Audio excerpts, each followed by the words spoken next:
unang itulog. Kamukad-kad na yan. Ang anghel ng Panginoon ay nakatayo noon sa giitan ni Arauna, isang Jebuseo. Nang makita ni David ang anghel, sinabi niya sa Panginoon, "Napakalaki ng pagkakasalang nagawa ko sa inyo, Kamukad-kad na siya. at ang walang malay na mga tupang ito ang nagdurusa. Ako at ang aking sambahayan ang parusahan ninyo."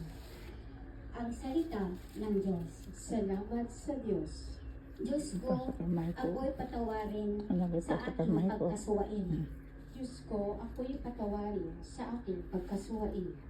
Mapalad ang tao na pinatawad na iyong kasalanan. Ang nalimot na rin ang kanyang nagawang mga pagsalansang. Mapalad ang taong sa harap ng poon ay di naparatangan, dahilan sa siya ay di nagkasala at hindi nanlinlang. Diyos ko, ako'y patawarin sa aking pagkasuwain. Ako ay lumapit